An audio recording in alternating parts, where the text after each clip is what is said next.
Бул окуя жакында эле ашып кетсе 10 жылга жетпеген убакытта болгон. Бирок диндин фанаттары бир гана диндин талаптарына баш ийген үчүн кыргызчылык жана элибиздин улуу касиеттерине көңүл бурушпайт, жана ишенишпейт. Айткандай бизде те илгертеден колдоочусу же сыймыгы деп айтылган сөз бар экенин да эске алганыбыз жөндө. Эмесе сөз башынан болсун. Өзүңүздөр калыс ой жүгүртүп көрүңүздөр. Каза болгон киши убагында согушка катышкан ветеран болуучу. Анын айтуусунда согуш талаасында жүргөн кезинде катуу салгылаш болоордо кадимкидей жылаан көзүнө көрүнүп, жанында пайда болуучу экен. Жылаан жанында пайда болгонун байкаганда катуу салгылаш болоорун алдын ала билип, жанындагы солдаттарга эскертип айтчу.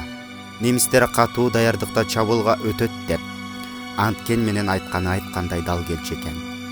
Кийин согуштан келгенден кийин дагы кыйынчылык башына келген кезде же курсак ачып кыйналганда жылаан жанында пайда болуп, караам болуп далай жолу байкайт.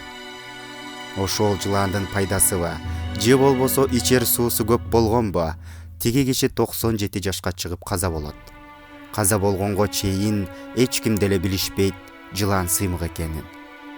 Сөөктү майрам сууга алып, боз үйгө киргизгенден баштап керегеге оролуп жылаан сөөктүн баш жагында 3 күн турат.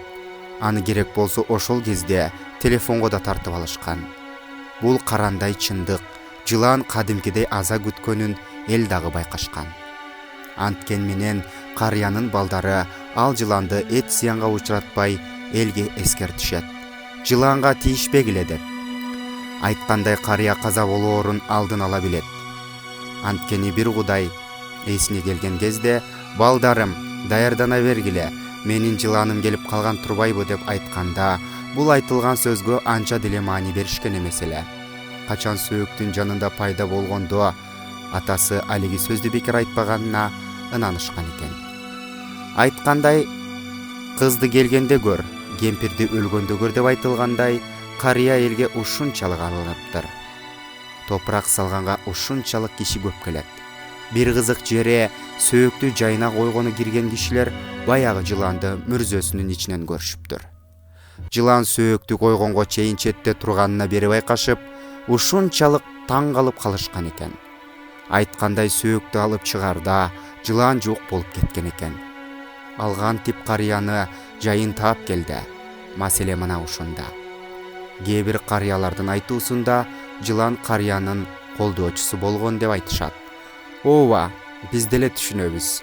Бир гана Аллах колдоп, Аллахка гана баарына себеп болоорун.